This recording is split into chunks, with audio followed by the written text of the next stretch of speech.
So hello, it's Paul Green again with another one of our Focus On panels, where the idea is to bring along an assembled brain trust and talk about a particular topic that hopefully is relevant to any of our viewers or listeners. So if you do tune into this, if you are tuning into this, be it live or on a replay, then feel free to put any questions on the platform you're on, because we should be able to bring those up and actually address them live or on a replay, as you said. So before we crack on with our topic today, I'll just go round the room and let people introduce themselves and let you know who they are and what they do and why they're so lovely. So, Chris, do you want to say who you are and what you do? I think probably most people, if they've watched this, will know me by now. I'm Chris. I'm one of the directors here at DataSense. We provide, well, specialists in data protection. We do this through managed IT, cybersecurity, and GDPR and data protection policies and procedures. Thank you very much. And Barrett? Barrett Panchel from C4 Secure. Mission in life is to help people ditch the password as a means of authenticating into their data. There are various means of doing that, but I think the whole gambit of getting rid of the password is the main attraction and the service that we're involved with. Okay, thank you very much. And last but not least, Mr. Mather. Good morning, everybody. Stephen Mather, solicitor, small and medium-sized businesses with a vast range of to help them all sleep better at night, data protection. Okay, excellent. So the basic conversation today is about the implication of a data breach. So I guess my feeling is that some small business particularly think, it's not relevant to them. It's not going to happen to them. These hackers or cyber criminals out there only target the big boys. So I thought we'd just explore that and really just get your thoughts on, first of all, what sort of things can cause a data breach? How does it come about? What are some of the implications of that if people haven't got the necessary protection or policies in place? And also, what are some of the things that they can do to sort of limit the possibility of this happening to them, be they a small business or a large business or whatever? So if I come to you first, Chris, what are some of the things that actually cause a data breach? What are some of the things that people do that actually allow people access to their IT and software? Well, to be honest, you touched on it with what you just said, in that most small businesses, and to be fair, some medium-sized businesses, just think it will never happen to them because they're too small, they're not important enough. So why worry about it? But I was just having this conversation with Gal, my business partner, about this a couple of minutes ago. She's doing some training this afternoon. Most of it comes through companies not training their staff, not making them cyber aware, and then things like malware, ransomware, as simple as clicking a link. They click the wrong link, put the wrong details in, or download a bit of software in the background without realizing it, and bang, suddenly they've got an infected machine, infected network, and from there on out, I mean, there's other aspects to that, but probably a good 80 to 90% of stuff is just users not being cyber aware. Yeah, and Barrett, in terms of the customers you work with, what are your feelings about how cyber aware they are and whether they've got the right things in place to protect themselves? I personally think there's a misnomer about what people consider to be cyber awareness in their roles, because they think they're protected. They think that having a secure password or a strong password policy, for example, is a great deterrent. But it's like putting a dummy alarm box outside of your house. Some of these determined fellows that want to get in are pretty wise to that kind of thing anyway. I think a lot of the clients we deal with are very much still burying their heads in the sand, considering that they should know about the implications of GDPR compliance and the demonstration that they are cyber aware, or at least taking lots of measures to protect themselves. They still are a long way from the being in an acceptable position. And Stephen, in your world, with your clients, are they cyber savvy or technical savvy when it comes to the potential of a data breach, in your opinion?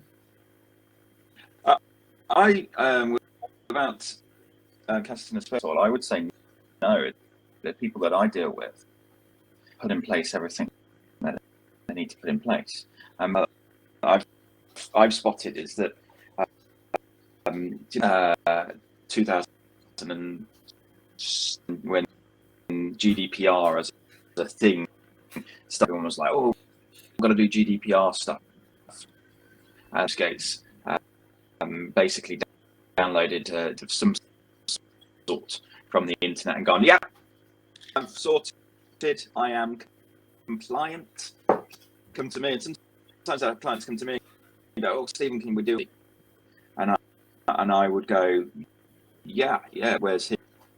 "Well, we don't have." "Well, no, but that," and I think that sort of was evidence of the fact that people know what they need to do, and it is something that is thing. And more recently, than I've been selling. When you're selling businesses, you have to go through a process. And one of the questions that a savvy buyer is ask about your data protection stuff, and most of the time, talking about turnovers of to maybe 10 million quid here. Yeah, we've got a data protection policy. Think else. Like, you need a lot more that you needed to have done, and a full audit. You need to have this and that, and they go, "Oh." Yeah, I think you hit the nail on the head there. To tick in the GDPR box and having the policies in place is one thing, but if your staff aren't trained, which Chris touched on, then there is no point if you're not sort of permeating the training and the knowledge and the wherewithal within your team to make sure that they're not doing the wrong thing and causing a potential ransomware and stuff to get in. Very kind comment from James. What I found amazing, absolutely true from James, in preparing for this just now, and I've just shown on LinkedIn at least, is the government's own cybersecurity breaches service, and it says that 39% had identified a cyber attack, 40% of businesses, and that's consistent. It's 40% of had an attack, cyber attacks in the last 12 months, in small world, 4,200, and that rises to 19,400 for pure cost. And so from a business, even the likelihood as a betting for you having to pay out $4,500, so it says to me that this is definitely something, stuff in place.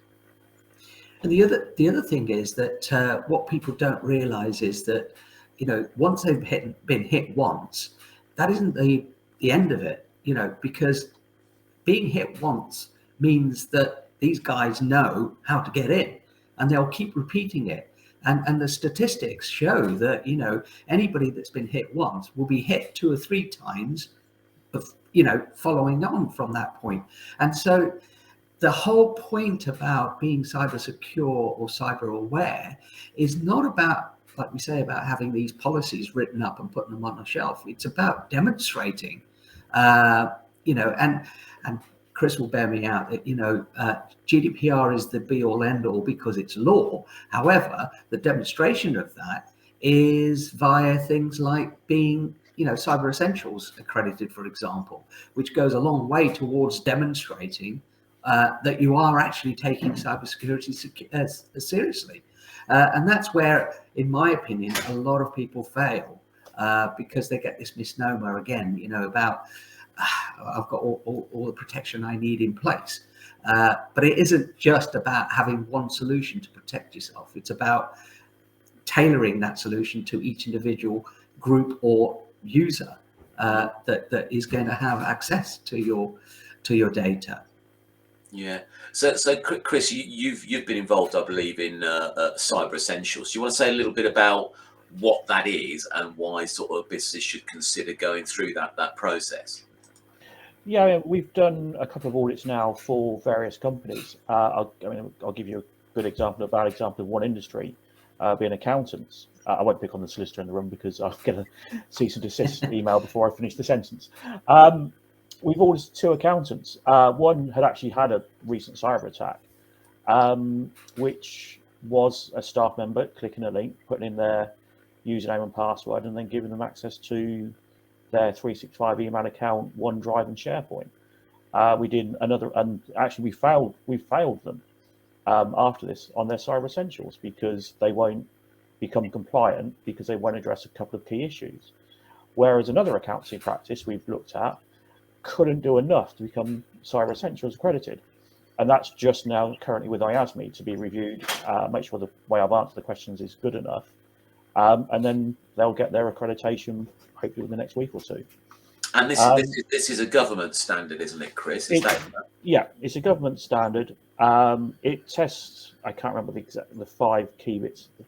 There's different levels to Cyber Essentials. You've got Cyber Essentials, which is the basic, Cyber Essentials with governance, which is the basic plus policy and procedures in place, and then Cyber Essentials Plus, which is literally like the whole hog, and doing the penetration tests.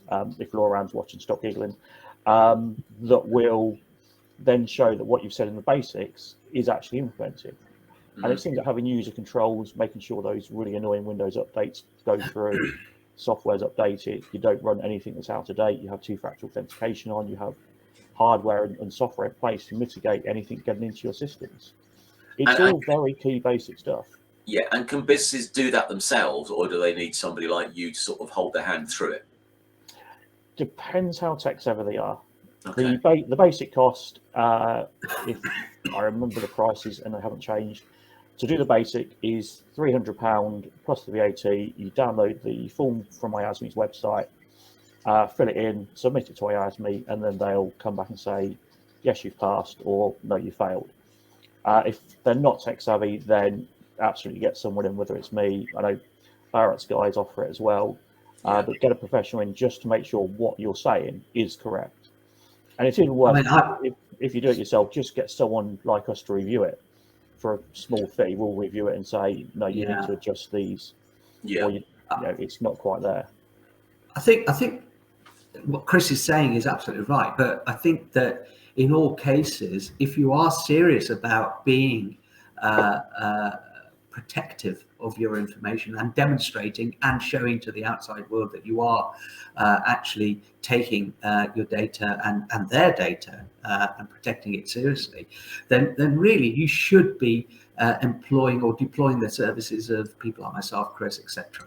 Because we know the language that IASME want their applications to be put forward in. It's no good, putting your application in and then hoping for the best, because there's always all misinterpretation. I'm sure Stephen will know that there is a language that is acceptable in certain formats that will get you straight through. But if you try and do it yourself and you bodge it up, then you're going to be quickly caught out, I think. Yeah, I think that's right. So James has asked a question, which sort of leads into the next question of mine. What does the panel think of the off-the-shelf security products like Norton, McAfee, others are available? Well, in the option of those two, James, wash your mouth out with soap. Those two I would never ever touch. I actually find them more of a drain on the system and its resources than actually having the virus would be. I'm a big fan of ESET Internet Security, but you've got products out there like SentinelOne is a really good product, and we can advise you and help you with that if you want to look at it. Off the shelf, in some regards, is the only option. Unless you're going to sit there, write your own antivirus or internet security software, do all the updates every time a new 0-day comes about or a new virus is known. Off the shelf is the only answer, but it's finding the right one. The likes of Norton McAfee, no, I would never touch. I would never advise customers to look at. But there is a plethora of options out there, and again, we can advise on that.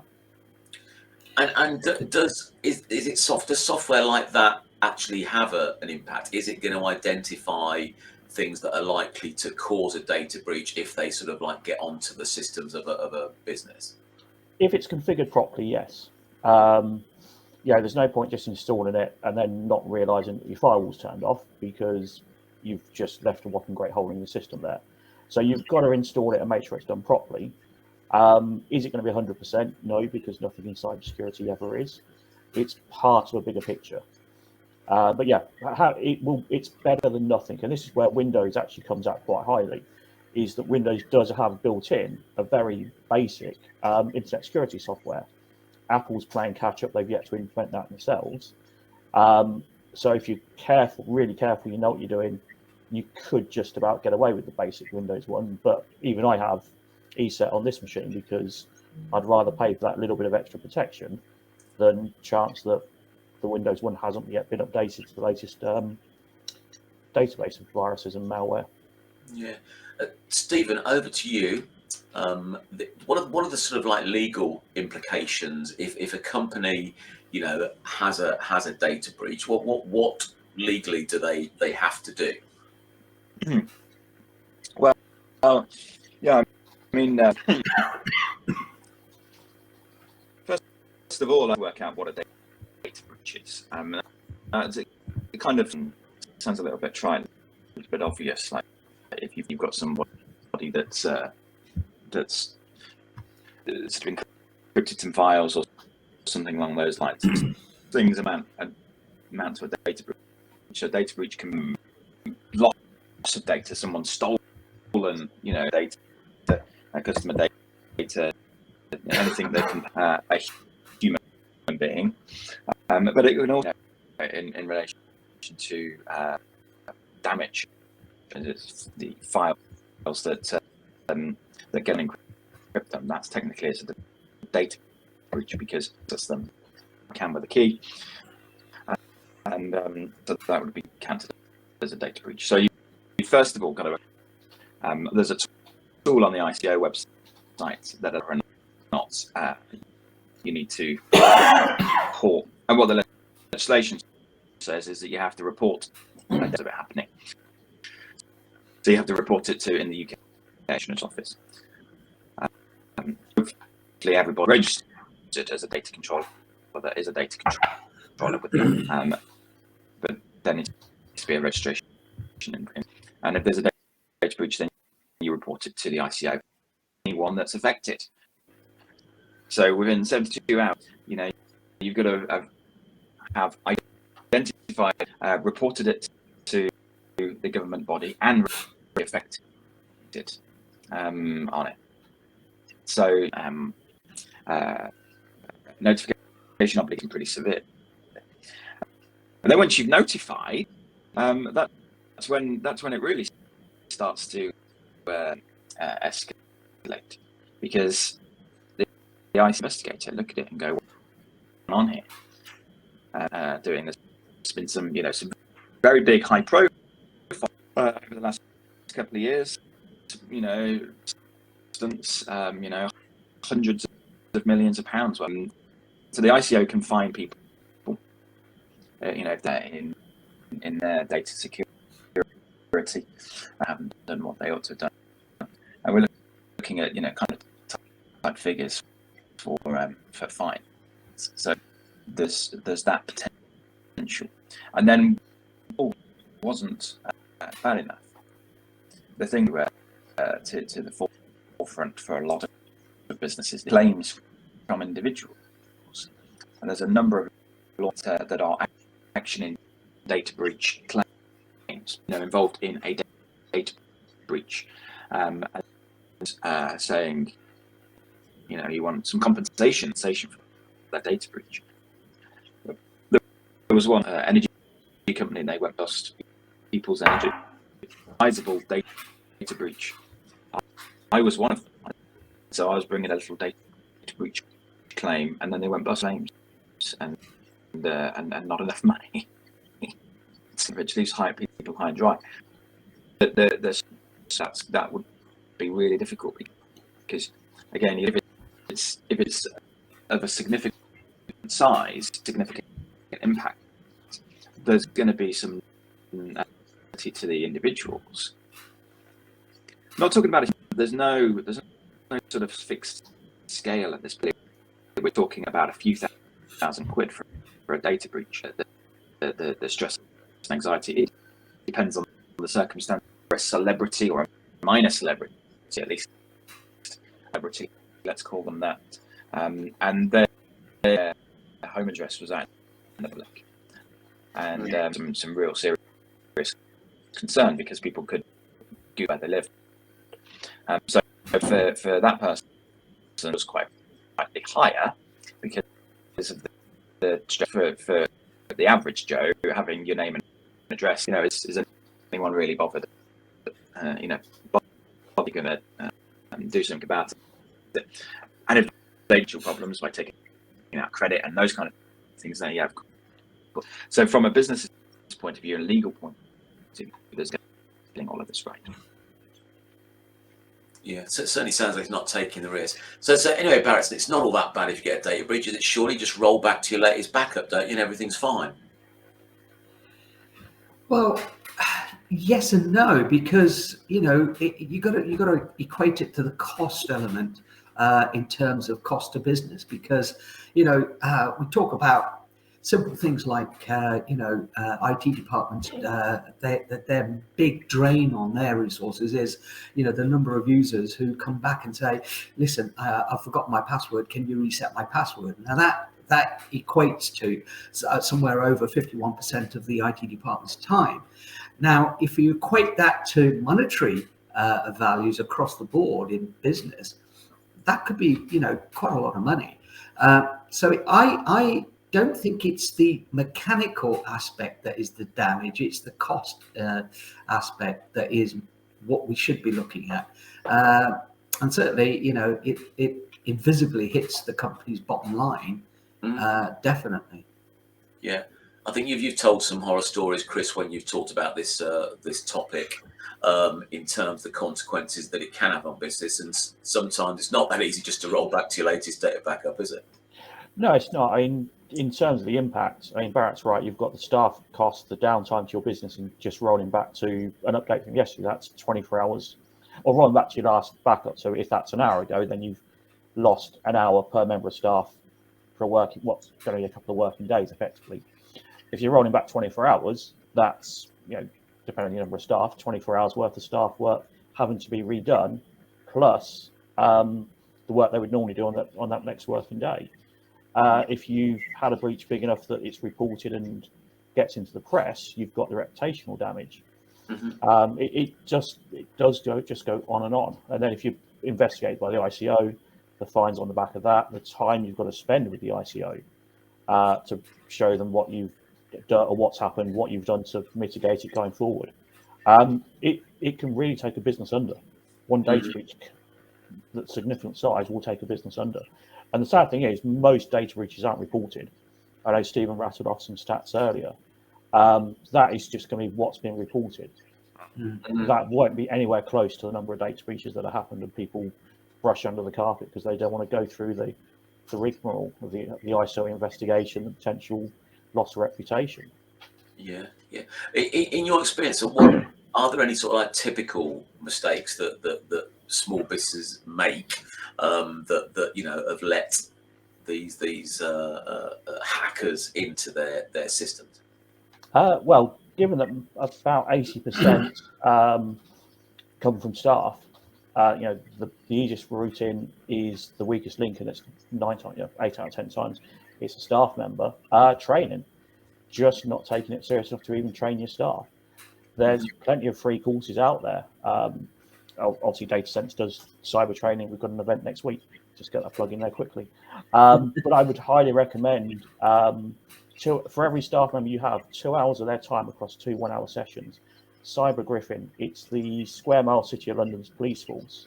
That's their cyber team. They run online sessions, free to attend. It's a 1-hour session. You'll cover the very basics. Don't get me wrong. It's not going to delve into the kind of stuff we do. But as a starting point, it's well worth it. And it's 2 1-hour sessions for free. Why wouldn't you take it up? So that's something to have a look at. Just go and Google Cyber Griffin. I'm sure Paul, you'll drop it into the little scrolly thing at the bottom in a few seconds. I'll try and multitask. It's not my best quality, but I'll give it a go. And then, one of the sorry, yeah, I mean, in Northamptonshire, I can never get this right. It's the Office of the Police and Fire and Crime Commissioner, run on a monthly basis for about 90 minutes on I think it's this Friday, the third Friday of the month, I think it is, a cyber forum. It does get attended by a lot of geeky people like myself. It's not aimed at us, but that seems to be the people who attend because we take it seriously. We can pass it down to our clients. But that's a free resource open to every business owner or every individual in the town. Well worth getting along to, just to find out what the latest trends are, what's been spotted, and find some really good contacts to start mitigating this type of stuff. Yeah, Barrett, you were going to say something.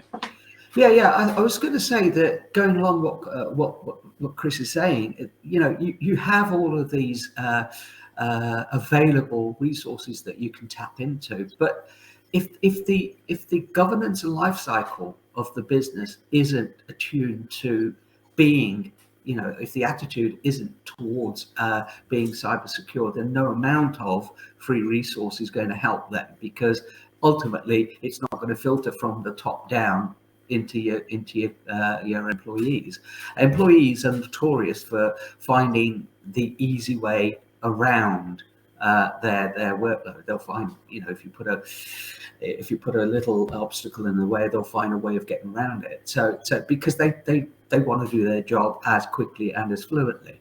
The job that the IT guys have is to balance that convenience with security. But if the attitude, if the appetite for being cyber aware or protecting yourself from any data breaches isn't there, therein lies another problem that will just basically, doesn't matter what product you put in, how much money you throw at it, it isn't going to sort the problem out. So it is a buy-in. It's a buy-in that is needed, all the way through the organization. Yeah. I mean, essentially, people are one click away from a data breach, aren't they, at the end of the day? Well, this following from what Barrett just said, the accountants I referenced earlier who had the data breach, the partners didn't want to put two-factor authentication on because it added that extra 5 seconds to log in into a 365 account. Had they done that, it would have greatly reduced the chance of this happening. It doesn't 100% stop it, again, because nothing in terms of cybersecurity is 100%, but it would have lessened that impact and probably, in this case, would have prevented it. There are ways around two-factor authentication I could go into, but I'll save it for another time or have a chat with me outside of this and I'll explain the process. But if the partners are brought in, that accounting practice would have likely not had the breach it had, and then the ICO investigation and everything else. Stephen, I'm not sure whether you know the answer to this question. We'll soon find out, won't we? So, do you think that sort of phishing emails and other tactics that these people are using, do you think they're getting more sophisticated in your experience? I don't know. Yeah, I think so. I mean, I sent it over to my parents. It seems a new trend at the moment of a message saying, "Hi, Mum. Hi, Dad. Here's my new number. Can you send me a message on?" And say, "Oh, I need some money for this, that." And we've all kind of had those the COVID testing results not being delivered and that kind of thing. They just come in. Everything looks, doesn't it? And it's very easy when you're busy. And this is in the legal industry. They're targeted, particularly targeted on a Friday for completions and people moving house. And there was like law firms by people that have got it, and then all of a sudden say, "Hey, look, can you change and without really kind of checking the law firm sending some scammers some property, or they their senior partner saying, we urgently need you to make this. Can you do this straight away? And there's definitely some, sophistication, indeed, some, sort of more is it looks always surprised me actually was how, so we the banks generally use secure encrypted email for sending. What that tends to mean, because you don't use thing, so you get it on Outlook, there's open this attachment, ZHTML attachment, and they look gammy as anything, and then you like that is usually not hosted by these two banks that use that system, and then account or insert your password and that kind of thing. Well, every single time, and we, because the scam emails would look exactly the same as the bank's emails, with the exact same login, but obviously a different. And every single time we managed to train all of our staff to, we need someone to have a look at this before we click it, before we, and 99% of the time they were from the bank. It's a frustration, and haven't found a better system that looks more real from the bank than like they're ahead of the game, it seems to me.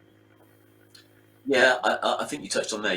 We live in a busy world, don't we? So you're clicking through your emails, and if it just happens to sort of say something about a delivery, and you happen to know you're expecting a delivery, it says click here, and all of a sudden, you're giving away some detail or other that these phishing emails are sent for. There's a couple of times where I've almost clicked on something because you check the email address. Sometimes that looks a bit dodgy because it's not from PayPal or whatever.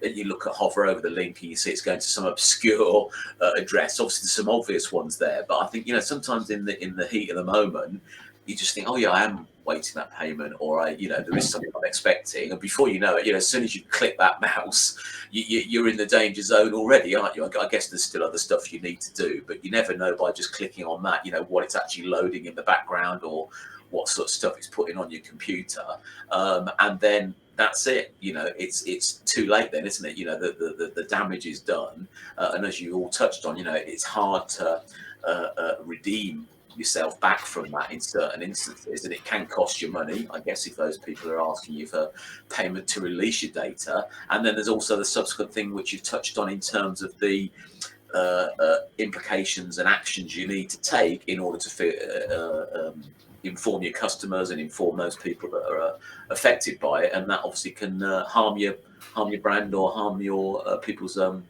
perception of how safe their data is with you. So just to sort of wrap this up then, are there any other final sort of tips or advice that you can give to anybody out there? I think the essence of this is don't ignore it. Don't wait for the solids to hit the air conditioning. There are things that you can do. That free training, Chris, was really useful. If people do nothing else, then put yourself and your staff on that, just so you've got the basics and people are armed with some more awareness than maybe before they did the training. So is there anything else that you would give as a top tip? If we just go around the room in reverse order, we'll do Stephen first this time. My tip is this, that it isn't all as bad as, and it's not all doom and gloom. It's not, and I've come across a few people, in particular generation, they go, oh, I don't want to touch it then. Rather not be involved. And I go, well, actually, no, thing is all, or can be all much more ways. You just need to do it all secure. And we do that by getting the right software, getting the right training in. I think for me, it's not a matter of hearing all of this doom and gloom, and where this is too difficult to comply with, and it's something that actually is, I want to say, relatively simple. That's probably it is straightforward enough to be able to get somebody on board. It's the right systems to give you as good as protect we have. Yeah, no, that makes sense. That makes sense. Barrett, any last tip or advice from you? Yeah, I think that predominantly, we've got to understand that the password approach is not now the best approach. There's an adage about test everything, trust nothing, and basically there are systems out there. We are involved with RSA Secure ID, which is the ability to use different types of authentication, because believe it or not, it's all about the identity. Is it who you want to access your information, and is that person actually that person? And to measure that risk is difficult but achievable, as Stephen says. It is relatively simple, but you've got to have the appetite and you've got to have the attitude to do it. And once you get that mindset, I think that it flows, and you're in a more safer situation, because much as we want to try and be clever about keeping the bad guys out, the bad guys are much more clever than we give them credit for, and they'll find a way through. So putting that burglar alarm box outside your house will at least deter the opportunist. Yeah. And it is an ever-changing goalpost, I guess. As the software that's meant to protect us gets more sophisticated, so will they, I guess, at the end of the day. Chris, any last point from you? Yeah, I'll run with 2 points. Partly Neil's put into chat on, I think, LinkedIn, about partnering with a professional IT support company. That's exactly what he's put. Thanks for that, Paul. Absolutely. I mean, I'm always happy to meet up with people, have a chat over a cup of tea or coffee, and discuss their IT side of things, either support or the cybersecurity. So, yeah, Neil's advice really good there. Partner up with someone you know and trust. And I'll leave you 3 little bits. Well, 1 little bit, but I'd have absolutely plagiarized this from Cyber Griffin, so you will hear this again if you do the training. If you don't, this is really, really good advice. Cyber Griffin called it the ABC of cybersecurity. Accept nothing, believe no one, confirm everything. Kind of what Barrett just said. Don't accept it because you get an email through that it's come from that person. Don't believe you've got to have a phone call through saying, hi, I'm the bank, I need to confirm some details with you. And if you're not sure on anything, confirm it. Either speak to a professional like myself. I've got clients who will email me copies of emails going, is this genuine? And I'll just look at it and go, yes or no, and then delete it if it's not. And if you're not sure, if the bank calling you, say, thanks for your call, can I call you back in 5 minutes? Go to the website, don't Google it, type in the website and phone the number that's on there. It will save so much hassle. Yeah, absolutely. Okay, gents, thanks for your thing. Oh, sorry, Paul. I know, but on that, the banking thing, it always used to really frustrate me. So it was Yorkshire Bank. Yorkshire Bank would confirm a payment being made, and it would come from, and be like, well, how do I know it's genuine? Because we'll all know a number. They said, can I call you back? No, sorry. External calls in this. It's like, well, surely as a bank, you've got to try and help deal with this. And most banks, someone turning around and saying, actually, can I call my card or on the internet website or whatever? But there's some banks that really just don't help themselves either.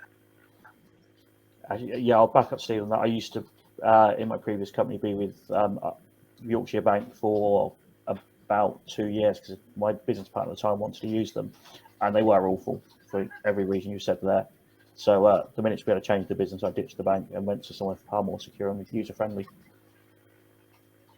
Okay, well, we'll end it there, guys. Thanks very much for your time. For anyone tuning in on a replay, please do feel free to put any comments on whichever platform you're listening to this on, because we can always get back to you and respond to any of those comments, because I'll tag these guys in on those various platforms where they're streaming.